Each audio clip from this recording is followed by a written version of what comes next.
Hello students, आपका अपने YouTube channel मोर class में स्वागत है।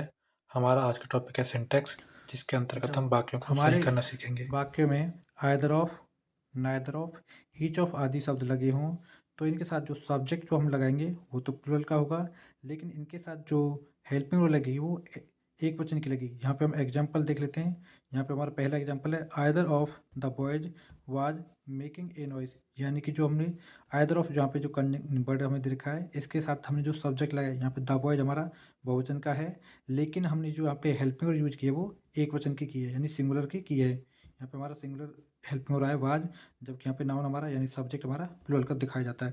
यानी आइदर ऑफ, नाइदर ऑफ, इनके साथ जो हम सब्जेक्ट शो करते हैं वो सब्जेक्ट हमारा बहुवचन का होता है, लेकिन एच भी एक वचन की। हमारा दूसरा एग्जाम्पल है each of the players was playing well.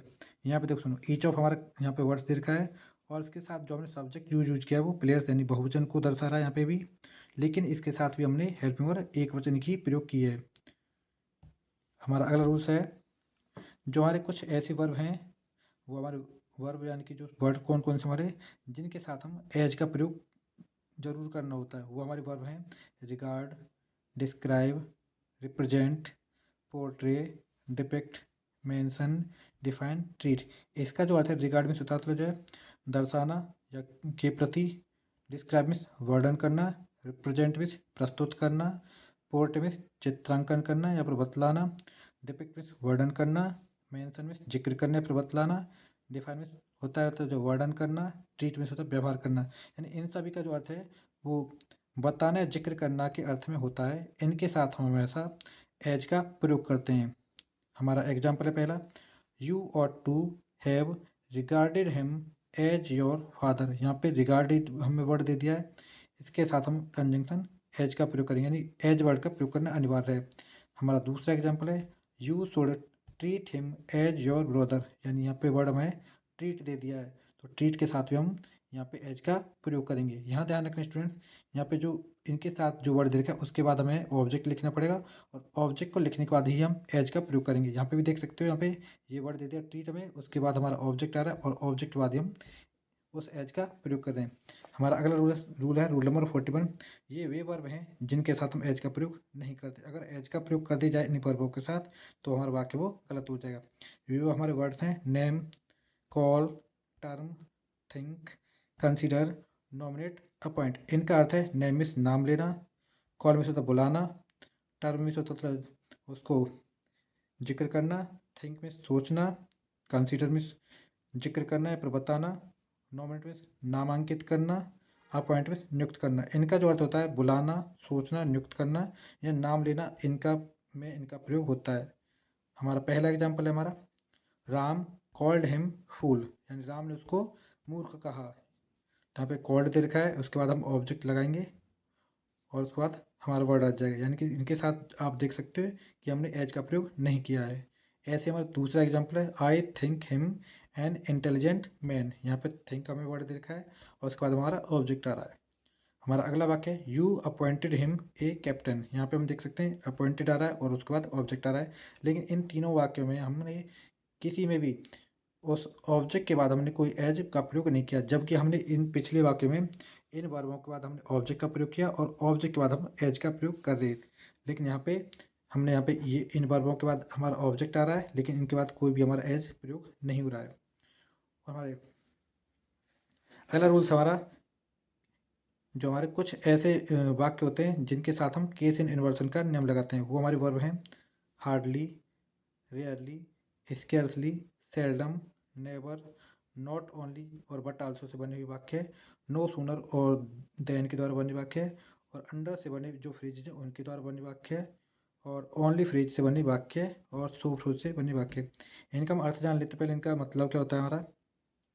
Hardly means होता है मुश्किल से, रेयरली मीन्स होता है मुश्किल से, स्केर्स मीन्स होता है मुश्किल से या फिर हाल ही में, इसका मतलब होता है सेल्डम मीन्स कभी कभार, नेवर का अर्थ होता है कभी नहीं, नॉट ओनली बट आल्सो का अर्थ होता है सिर्फ नहीं बल्कि भी, नो सूनर देन का अर्थ होता है ज्यों ही त्यों ही। अंडर से बने मतलब वाक्य होते हैं ये हमारे फ्रेज में बने हुए होते हैं, और ओनली फ्रेज के द्वारा हमारे कुछ वाक्य होते हैं। चलिए इनके वाक्य हम देख लेते हैं कि वो कैसे बनाया जाता है।